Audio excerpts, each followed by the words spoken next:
blue light, which has UV light that the sun has, same kind of thing, only it's artificial. It will do the same thing. Then we have Café au lait and Levi. Pictures. So Café au lait, more pronounced on fair-skinned people like myself. You know, German Irish people have no melanin production. I mean, we have the same melanin you do, but it's underachieving. But it can also be seen on any skin color. It's just more noticeable in the fair skin. And then this is a port wine stain. That's going to be there unless it's removed.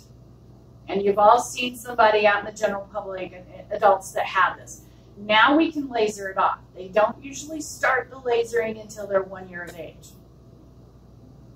So after 1, they can start lasering it off. It takes lots of laser treatments, a bunch of them.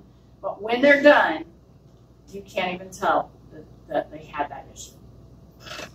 And Medicare and Medicaid pays for it.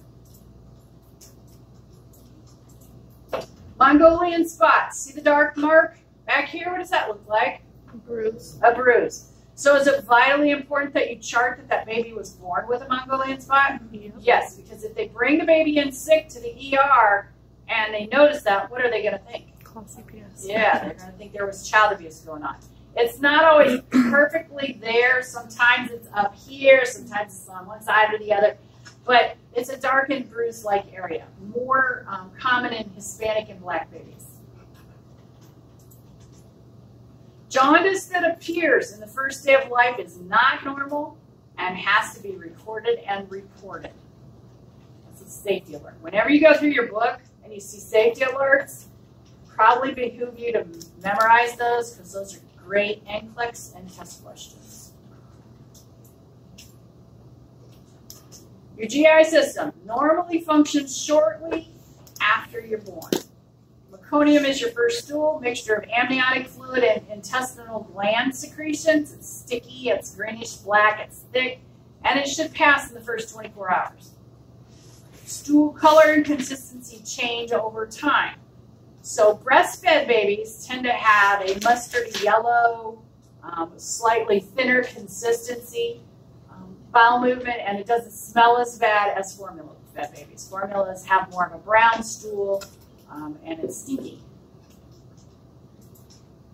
So, just like we have to chart on, bless you, on adults, stool consistency and color, we do it on babies, and they give you a picture in your book.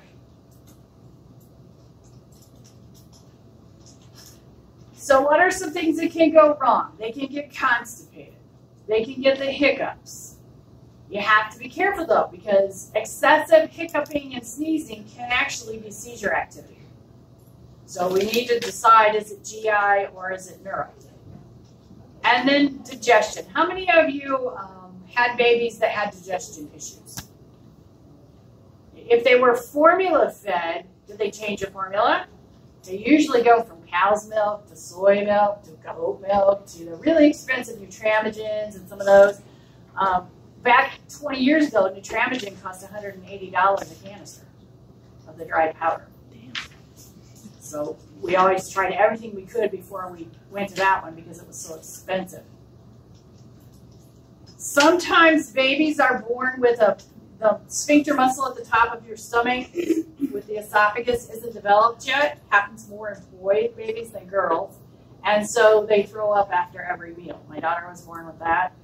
So you had to put them in an upright position after they ate, because if you lay them down, they would just spit it back up.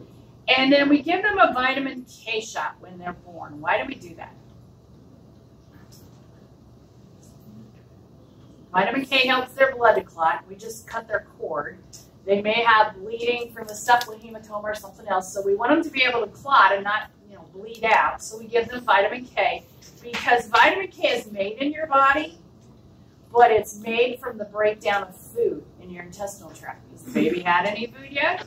Nope. So it doesn't have any vitamin K. So we give it a little jump start, and then once it starts eating, it makes its own vitamin K. Number one way to prevent infections, hand hygiene. So when you're on the unit, if somebody comes in and they want to hold the baby, they have to wash their hands, or they have to use the hand pumps. Newborns' response to inflammation and infection is really slow because their immune system isn't up to speed yet.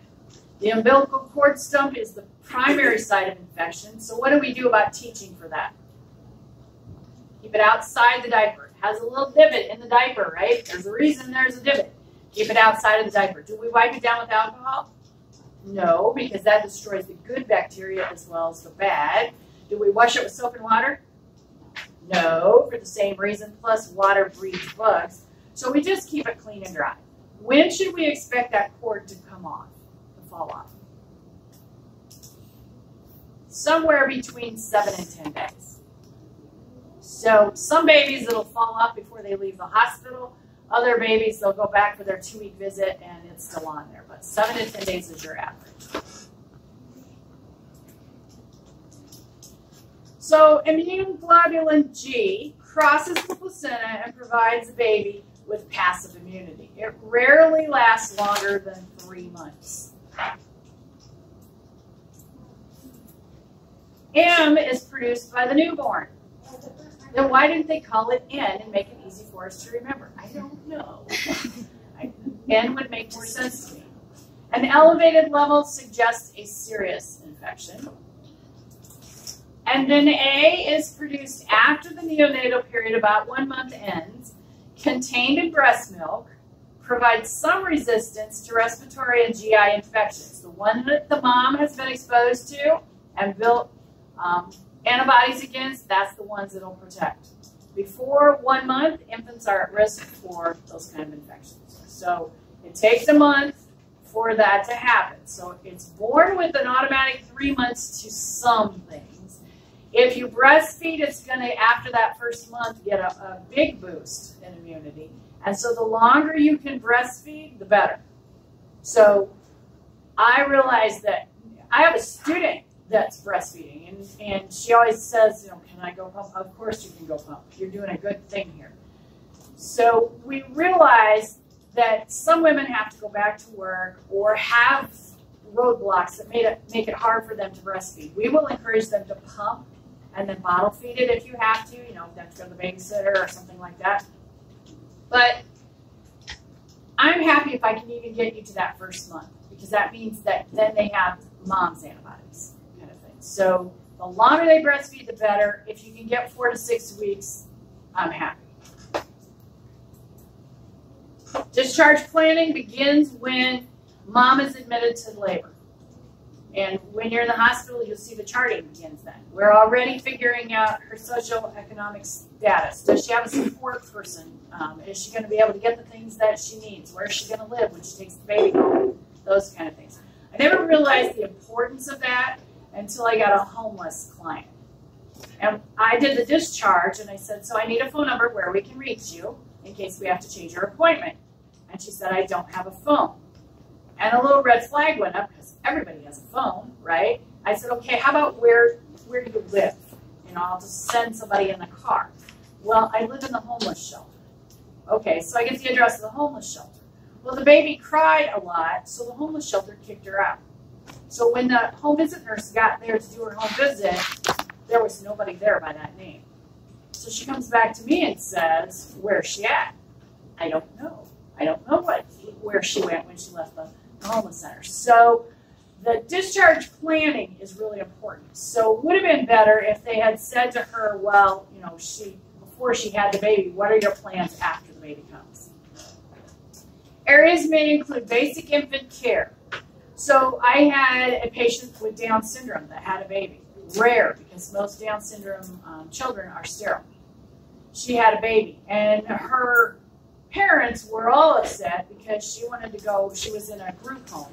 She wanted to go back to the group home with the baby, and they were afraid she couldn't take care of the baby. Is that going to be the case? Yeah. She was a good little mama, but she needed extra instructions. When we look at basic infant care, we assume most people have that. That would be wrong. Only if you have experience with babies would you have that. Safety measures. Never sleep with the baby in the head or in the bed. I don't care how tired you are. If you doze off, you can suffocate your baby. And it happens, and there's no taking it back. Immunizations are important. You won't get your kids into school without them. Keep the little card. We put it on a little card. Tell them to put that card where they know they can find it. They're going to need it when they get to be 5. Return appointments, proper use of car seat. They have to watch a video. They have to bring the car seat in. We look at the car seat. We take them out. We put the baby in the car seat. We make sure they know how to get the baby in the car seat before they leave our facility.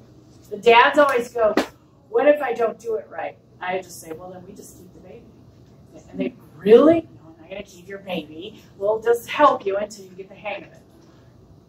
Some of your car seats have that little level with the bubble in it. You're supposed to get it in between the 2 little lines. There are dads that will keep you out there half an hour. Stick a blanket under there, stick another blanket, trying to get, it doesn't have to be perfectly in that, perfectly centered. It just has to be, part of it has to be in the bubble. Left side. Feeding. Who should be doing the feeding? Mom, if she's breastfeeding, obviously. And if, once they're not breastfeeding anymore, who should do the feeding? Mom or dad? So dad's used to mom doing it. He might not step up. Is mom exhausted? Yes, so you might need to do a little encouraging there. Furnishings. I don't care if you lay your baby to sleep in your pack and play, as long as there aren't any blankets or bumper pads or anything that are going to get in the way. You can have one blanket over the baby. We prefer you just put them in a sleeper and a little hat on their head. Because if they get the blanket over their face and they flip over, now they're wound up in the blanket and they don't have coordination to move the blanket and they can strangle. Their clothing should be what you are comfortable in that environment. So whatever you would wear, if you have a sweater on, then you need an extra layer on the baby. And the skincare, the childbirth educator at the hospital says you don't need fancy soaps. Use the baby shampoo for all of the body. You don't really need to wash the face with soap and water, just a clean washcloth. You take the washcloth in the corner of the eye out, in the corner of the eye out, and then head to toe. Same as you would for a grown-up. All right.